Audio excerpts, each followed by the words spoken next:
Howdy, I'm Randy Lund, and in this short presentation, we are going to discuss Charles Prosser, or Dr. Prosser, and his contributions to vocational and agricultural education and the philosopher that he was.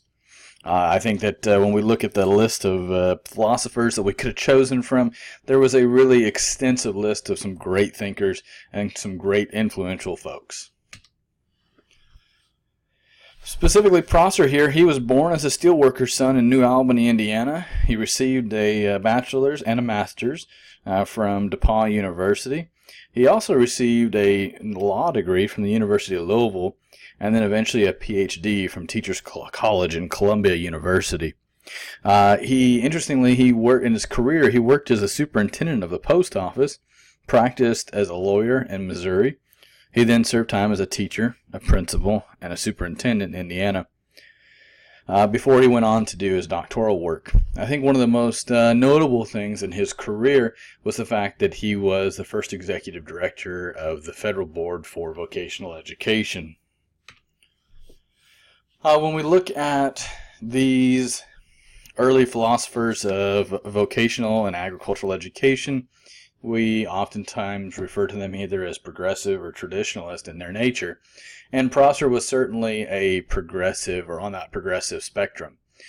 He, like many, criticized the current high school model or curriculum with its traditional emphasis on scholarship and college preparation. Dr. Prosser argued that after the 6th grade, education should be differentiated because of marked differences in interests, aptitudes, and occupational opportunities that were open to those children. He's often was stated as believing that the great majority of pupils needed was a vocational education that is real skills, and we'll see that later on in our presentation here. As we move through, we often talk about philosophers as who they studied under or who they were mentored under, and Prosser is no different. Some of his mentorship comes back to Edward Thorndike and Dr. Snedden. Specifically, Dr. Snedden, it's important to know that the social efficiency model is something that Prosser believed in and was largely under the scope of Dr. David Snedden. Specifically, Prosser proposed separate high schools for vocation. He believed that knowledge could not be transferred from one field of learning to another, and he maintained that learning to be effective had to be specific and directed to meet immediate ends. And therefore, he wanted to see schools separated for those on a traditional university track and those seeking that vocational education aspect. A quote here from Dr. Prosser here, I think that really fits well. He is quoted as saying, "The biggest, most difficult, and most important job in the world is the job of living." And I think that it really speaks volumes for what we look at with vocational education. Vocational education is there for that opportunity for people to earn a living, to support themselves and the families and the situations that they are in.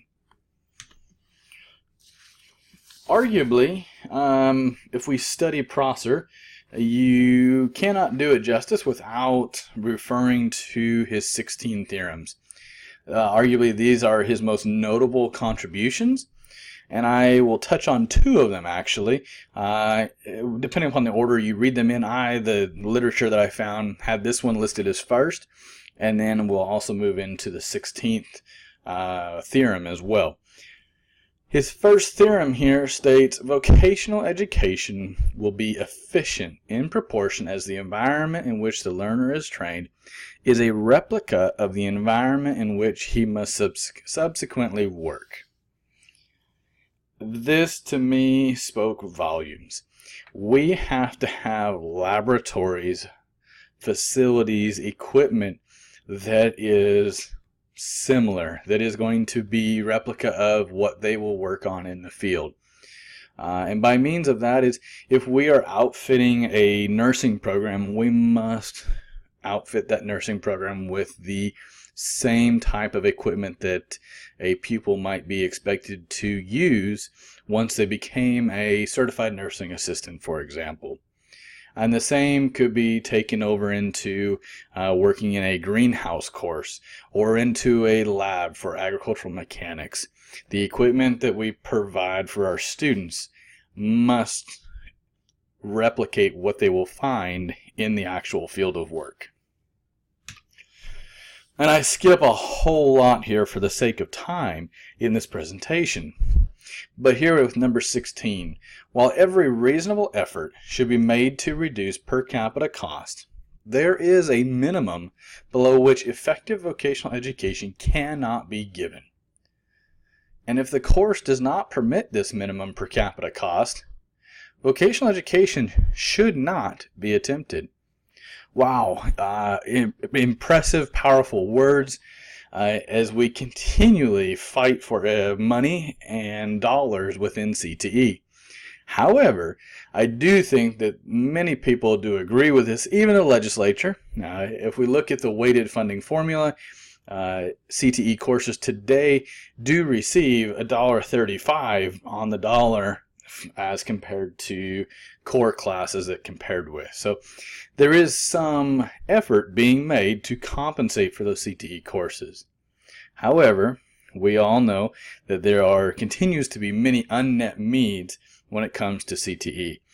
We can see that many programs still exist, such as Perkins, a federal funding opportunity for CTE. So when we look at Prosser's impact on agricultural and vocational education, we would be remiss if we did not discuss the large and memorable, monumental, if you would, Act of 1917, that being the Smith-Hughes Act. Arguably one of the most influential pieces of legislation.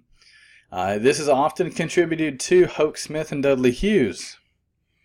However, if we really stop and look at it, this piece of legislation should be contributed largely to Charles Prosser as the architect of this. Much of that information came from a report that he wrote, the report of the National Commission on Aid to Vocational Education in 1914. Much of that report and the ideas and proposals that he expressed in that report were included in not only the Smith-Lever Act of 1914, but also in the Smith-Hughes Act of 1917. If we look at it today, we still see the references and the relevancy of Charles Prosser. We see it now with increased focus on industry-based certifications. Looking at that, we can easily try and find traces back to his 16 theorems in Charles Prosser. Kind of in summary and capstone here, I kind of pose a few thoughts as moving forward. Where are we currently? We are 100 plus years, 102 years from the Smith-Hughes Act. We're, 100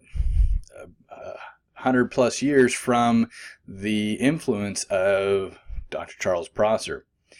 Perkins 5 just reallocated for this next funding cycle starting in 2021. In Texas, we see the programs of study. This is a big hot topic among CTE programs throughout the state. Really, in programs of study, we are seeing labor market data driving the decisions for vocational education. Prosser would really approve of this from the standpoint that he wanted to see training being offered in the areas where the greatest potential for positions existed. Furthermore, industry-based certifications, big topic in CTE today as we move towards accountability measures that are based largely on industry-based certifications.